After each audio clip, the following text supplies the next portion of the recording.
That's the uncomfortable question behind the $900 million race to perfect the bend in foldable phones, a race packed with cracked screens, dying hinges, and some of the most aggressive engineering in the smartphone era.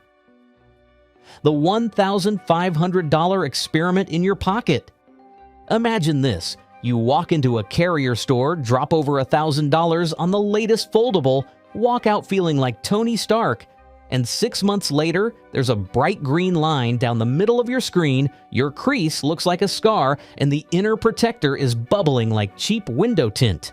You didn't drop it, you didn't toss it in a blender, you just used it. Open, close, 100 times a day. Here's the crazy part, that normal use is exactly why so many foldable phones keep breaking, and why companies are pouring hundreds of millions of dollars into fixing one simple-sounding problem. How do you make glass bend without breaking? Chapter 1. Why foldables break so easily.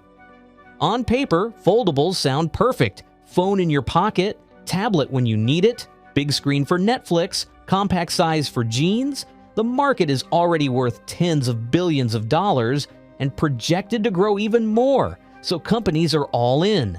But in practice, there are 3 main failure points that keep showing up in real-world use: the crease, micro cracks, dead pixels, or a black line of death right where the screen bends; the hinge, dust, stress, or fatigue causing stiffness, grinding, or complete failure after a couple of years; the screen protector, peeling, bubbling, or cracking right along the fold line after months of use.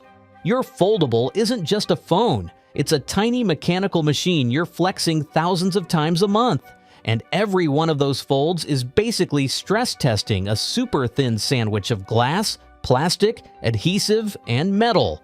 Engineers can model this stuff in labs. They can brag about 200,000 folds or more on marketing slides. But your life, your pockets full of dust, your habit of opening it halfway and flicking it shut, your 4-year upgrade cycle, that's where reality hits. Chapter 2. The impossible material problem. Normal phone glass is simple. It's rigid. It's designed to crack before it bends. Foldable phones needed something impossible. A screen that feels like glass but bends like plastic. The answer many brands landed on is ultra-thin glass, or UTG. We're talking glass shaved down to just micrometers thick, way thinner than a human hair, then chemically treated so it can flex without instantly shattering. Here's the catch, achilles. The thinner you make glass so it can bend, the less it behaves like the strong, scratch-resistant glass you're used to. So manufacturers layer it. UTG for that glass-like feel. Polymer layers on top to help flex and protect.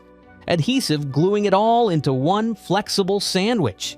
Every fold puts that sandwich under tension and compression at the crease. Over tens of thousands of folds, tiny stresses build up. Micro cracks can form in the top layers, or the adhesive can start to let go, and suddenly your expensive phone looks like it's wearing a wrinkled screen protector. Chapter 3. The hinge, a tiny gym for your phone. If the screen is where you see the problem, the hinge is where you create it.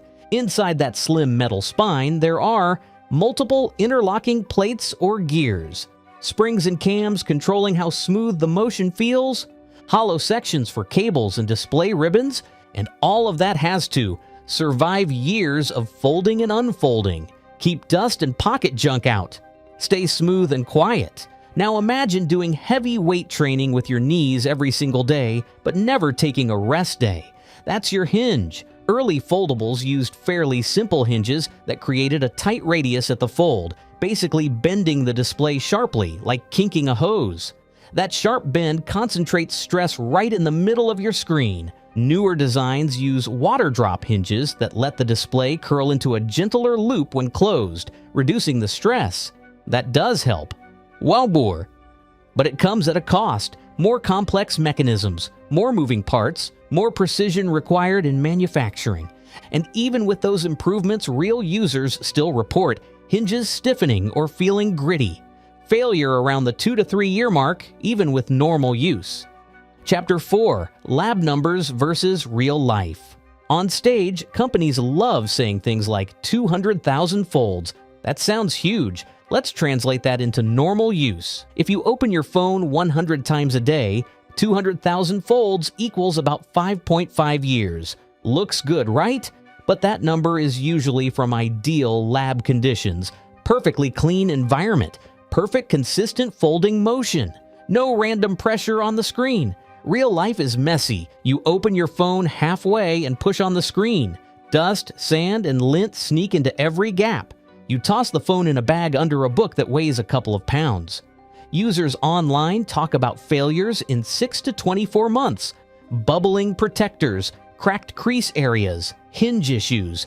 At the same time, other people say their foldables survive over a year and still look great, especially on newer models with better hinges and tougher materials.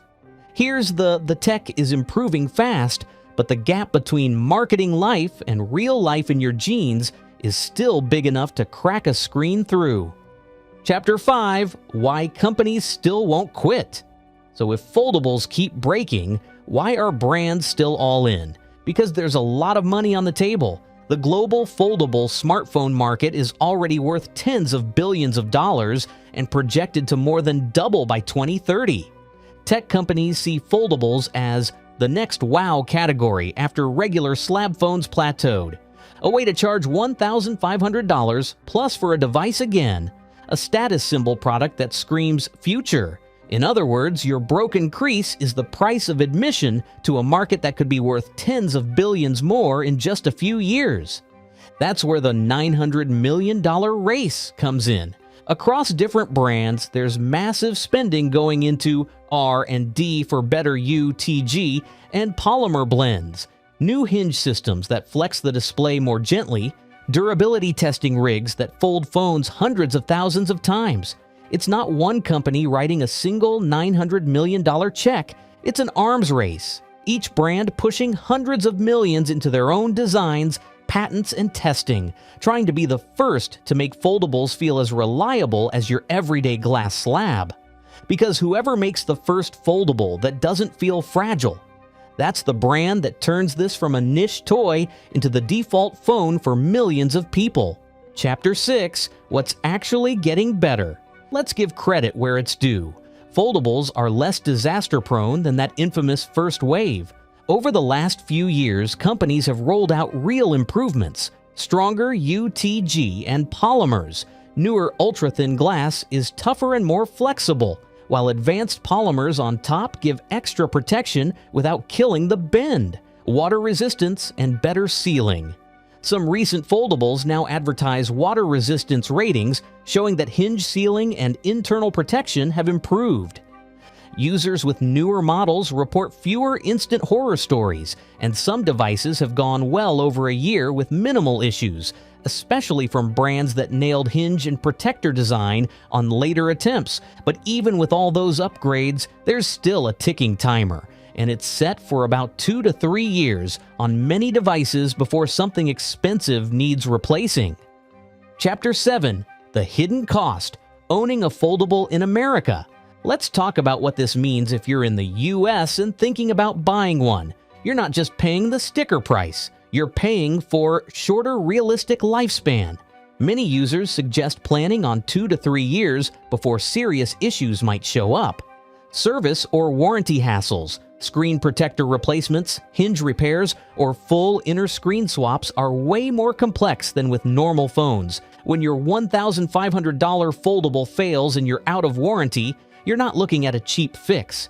Inner display replacements and hinge repairs can cost hundreds of dollars. So in American terms, owning a foldable in 2026 is kind of like leasing a luxury car. Amazing experience, looks incredible, but you're always a little bit aware that one bad day could get very expensive. Chapter 8: Will foldables ever be normal? Phones. Here's the big question: are foldables just a flashy side quest in phone history, or will they actually become the standard? Technically, there's a path: better UTG formulas that can bend more times without micro cracks, smarter hinges with fewer moving parts, and better dust protection. New materials like hybrid glass polymer stacks that balance scratch resistance and flexibility. Market-wise, the growth curve is there. Revenue is climbing, and projections to 2030 show foldables becoming a major chunk of the high-end smartphone market worldwide. But the one thing that will decide their fate isn't the specs, it's trust. Most Americans don't want to feel like beta testers for a $1,500 product. They want to know, will this survive 3 to 4 years of real use? Will my screen still look clean, or will the crease turn into a crack? If something breaks, will fixing it be reasonable, or basically the cost of a new phone? Until those answers feel as boring and predictable as a normal phone, foldables will keep sitting on that edge between game-changing and gimmick. Final chapter, your move in the $900 million race. So, why do foldable phones keep breaking? Because we're forcing glass and hinges to live in a world they weren't originally designed for. And we're only a few generations into solving that problem. Because every time you snap that phone open and shut, you're quietly participating in a $900 million plus experiment to figure out how far this tech can go. Now here's my question to you, and this is the hook I want you to really think about. If you knew your phone was only truly reliable for 2 to 3 years, would you still pay flagship money for a foldable today, or would you wait until the bend finally becomes boring, invisible, and bulletproof? Drop your answer in the comments. Are you team I'll risk it for the future, or team I'll wait until it doesn't crack at the crease? If you want more deep dives into how the devices we use every day are actually made, and what they're not telling you about them, make sure you like this video so more people see what's really going on behind the scenes. Comment your foldable experience or your horror story down below. Share this with that one friend flexing their new foldable on social media. And subscribe to the channel because this is just one episode of The Making, and we're only getting started with breaking down the tech that's quietly reshaping our lives. You're holding the future in your hands. The only question is, can it survive the bend?